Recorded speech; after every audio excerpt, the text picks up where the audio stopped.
नमस्कार dear students. तो हमारा चैप्टर 3 तक का जो भी कंटेंट था वो चैप्टर हमारे कंप्लीट हो चुके थे। आज हम हमारा नया चैप्टर है पार्ट 4 लहरों का गीत। बहुत ही अच्छी कविता है और इसी थॉट के साथ कि परिश्रम ही सफलता की कुंजी है ना। हम जितना अच्छा परिश्रम करेंगे उतनी ही ज़्यादा हमें सफलता मिलेगी। तो इसी थॉट के साथ आज हम हमारी ये कविता शुरू करते हैं। तो बेटा मैं आपको बता दूं कि इस कविता में एक जो बच्ची है अब वो अपनी माँ के साथ समुद्र के किनारे जाती है और जो लहरें हैं उन्हें देखकर उसके मन में क्या क्या भाव आते हैं वो बच्ची अपनी माँ से उसके बारे में बताती है। बाल मनोविज्ञान का बहुत ही सुंदर वर्णन इसके अंदर किया गया है और इस कविता में यह भी बताया गया है कि हमें जीवन में सदैव आगे बढ़ना चाहिए और उत्साह और उमंग के साथ, न कि हमारे मनोबल को गिराना नहीं चाहिए। हमें बहुत दृढ़ निश्चय करके आगे बढ़ते रहना चाहिए। तो बेटा हम अपनी कविता शुरू करते हैं। माँ ये लहरें भी गाती है। बच्ची जो है अपनी माँ से पूछ रही है, कह रही है कि माँ ये लहरें भी गाती है। कल कल छल छल के मधुर स्वरों में, है ना, मधुर स्वरों में मतलब मीठी आवाज़ में, कल कल छल छल के मधुर स्वरों में मीठी आवाज़ में अपने गीत सुनाती है ना। बच्ची जब समुद्र के किनारे जाती है उन लहरों को देखकर बच्ची को ऐसा लगता है कि क्या वो गीत सुना रही है लहरें अपनी मधुर आवाज़ से।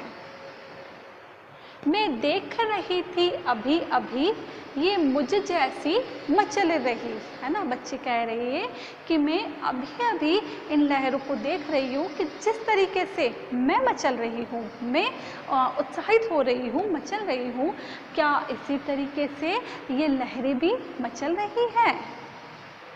क्या जाने अब क्या मिला इन्हें, भर भर उमंग में उछल रही, है ना।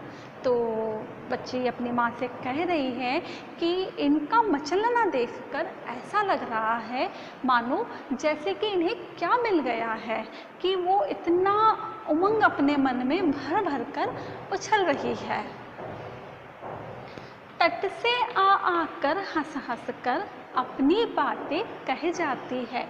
तट मतलब किनारा, किनारे पर आकर ये फिर से जा रही है। ऐसा लग रहा है मानो कि ये अपनी कोई बात कहने आ रही है और बात कहकर हंसकर फिर से जा रही है।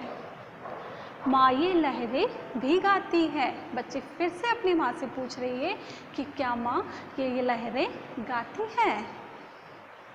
मैं कब से बुला रही इनको पर मेरे पास नहीं आते हैं, है ना। बच्ची चाह रही है कि उन लहरों को अपने पास बुलाए, उन्हें पकड़े, और लेकिन जो वो लहरें हैं वो उसके पास नहीं आ रही है। वो फिर से आकर और चली जाती है।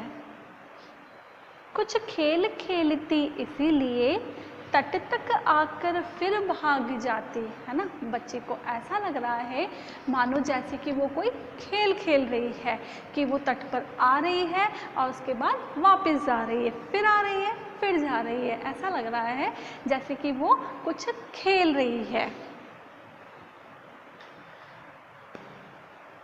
मैं चलूँ साथ खेलूँ इनके, देखो ये मुझे बुलाती है ना। बच्चे को ऐसा प्रतीत हो रहा है कि मैं इनके साथ साथ चलूँ और इनके साथ में खेलूँ क्योंकि ये मुझे बुला रही है। ऐसा उसे लगता है। वो अपनी माँ से कह रही है कि मैं भी इन लहरों के साथ जाऊँ और इनके साथ खेलूँ। माँ ये लहरें भी गाती है। बार बार बच्ची अपनी माँ से यही पूछ रही है कि क्या माँ ये लहरें भी गाती है। तो बेटा जब हम लोग भी समुद्र के किनारे जाते हैं तो हमें भी बार बार ऐसा प्रतीत होता है कि लहरें आ रही है, जा रही है। हो सकता है हम ऐसा नहीं सोचते, लेकिन इस कविता के द्वारा हमें पता चल रहा है कि ये बच्ची बहुत अच्छी कल्पना कर रही है कि लहरें आ रही हैं, खेल रही हैं, उसके साथ मस्ती कर रही हैं और जा रही है, हंस रही है। ये सारी कल्पना वो बच्ची बहुत अच्छी तरीके से कर रही है। तो बेटा जब आप लोग भी कभी समुद्र के पास जाओ हो। तो अब आप देखना कि आपके मन में भी शायद ये कविता पढ़ने के बाद ये कल्पना आए कि लहरें आ रही हैं, हमें टच कर रही है, जा रही है, हमारे साथ खेल रही है, हंस रही है। तो बेटा आज हम हमारा चैप्टर यहीं एंड करते हैं। इसके जो नेक्स्ट 2 पैराग्राफ है वो हम हमारी नेक्स्ट क्लास में पढ़ेंगे। Thank you.